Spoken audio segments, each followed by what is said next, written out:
ready for us, and I hear the next messages coming in.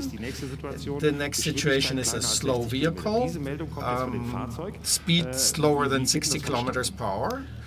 And how does this happen? Apart from the mere message, I am a vehicle, it sends position and speed of this slow vehicle. Now, what does that result in? It is an obstacle. Traffic on the right lane must decelerate, must pass the slow vehicle, veer out and veer back in. And that's what our highway pilot has registered, and that's what it will do now. Now, Hans says, okay, highway pilot, I will go back into the control position and take over the steering wheel. Is the highway pilot completely turned off in that event? No.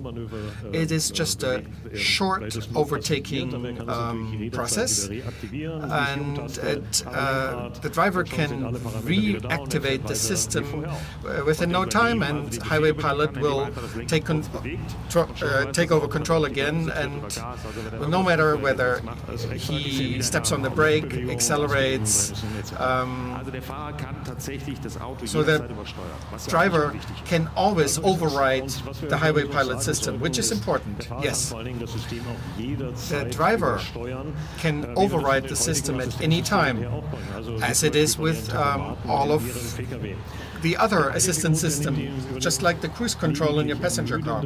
The highway pilot just takes over monotonous, stressful operations and maneuvers in the car, and helps him to do his job in a relaxed way. That is what makes truck driving hard, the pressure and the monotony. How do we manage that only messages arrive at the highway pilot that I will really need? For example, a 500-kilometer away jam doesn't interest me. Yeah, the range of these messages only comprise a distance of 500 meters. Vehicles inform each other about their position, but it is important that these messages are protected against abuse, that they are certified, and that they will use in adverse weather conditions. What about the communication between the truck and my vehicle and the environment? Our vehicle communicates in such a way that the driver doesn't even notice it. Well, but what does it look like? It clocks always information on its own motion and the motion of other vehicles, other trucks and other vehicles, and there's going to be a real-time communication between all networked vehicles about traffic congestions, and no traffic radio can do that, even the most accurate one. Now, of course, they transfer also all this information, and it almost sounds like Twitter for vehicles. You could say that. The vehicle autonomously adapt to the situation and improve the traffic flow and decrease the traffic density. Even if Daimler has leadership in this technology, the technology can create bottlenecks. And I think the Future Truck 2025 will make a major contribution towards that. We already mentioned the driver can Skype, he can delegate orders, he can do anything when he doesn't need to pay attention to the traffic. He can do invoicing, process the next order, so he doesn't have to do it at a later time. He also can reserve a parking space at the rest stop, order his food, and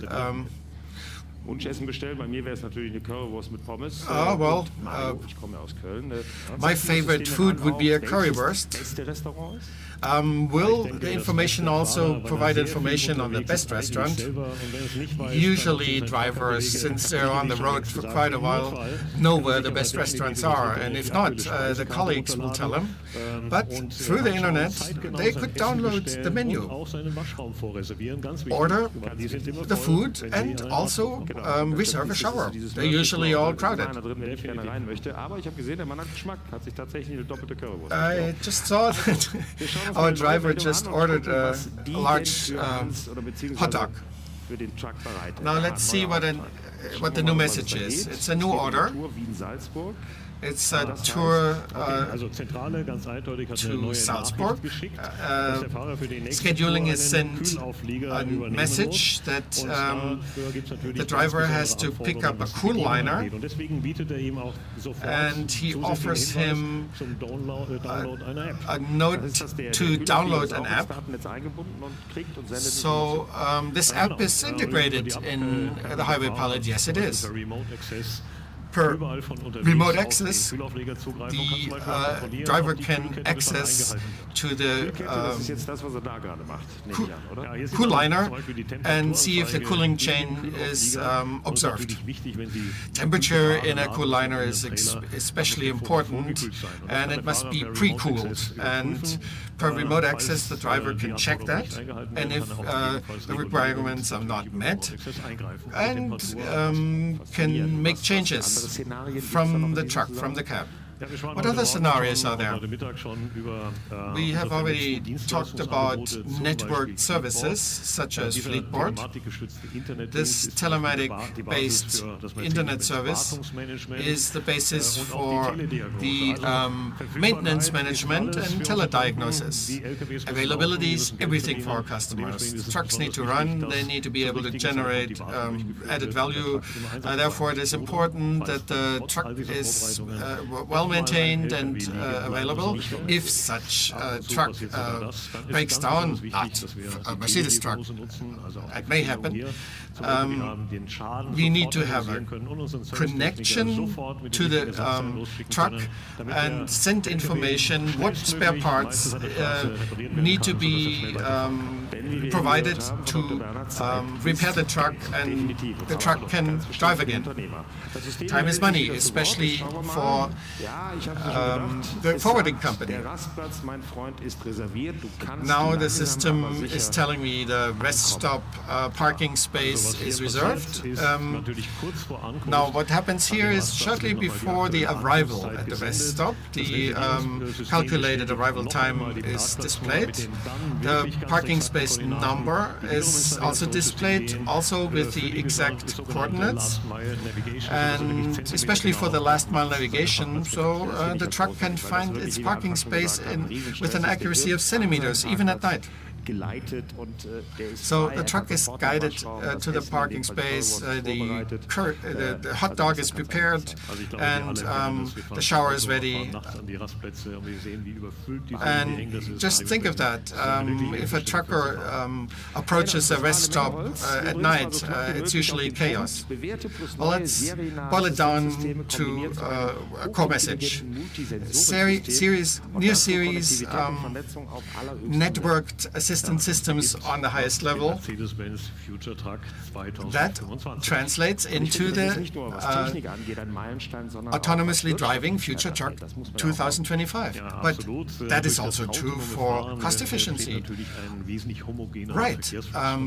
Autonomous driving creates a much more homogeneous traffic flow and reduces fuel consumption by minimum 5%. It also means less wear and less emissions. And what I really like about this new system is it changes so much for the driver. Yes, especially for the day-to-day burden. And those of you who have experience with the forwarding business, 5 days a week, 8 hours driving in the car. Usually the leisure time is spent with a truck, and this new system cuts down on monotonous and stressful activities in the truck.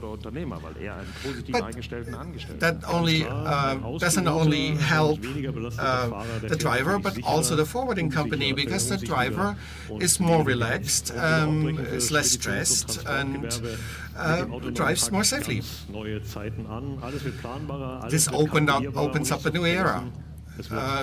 Everything is much easier to calculate, more efficient, and it may be a big word, but I think autonomous driving will actually revolutionize the forwarding business and truck driving.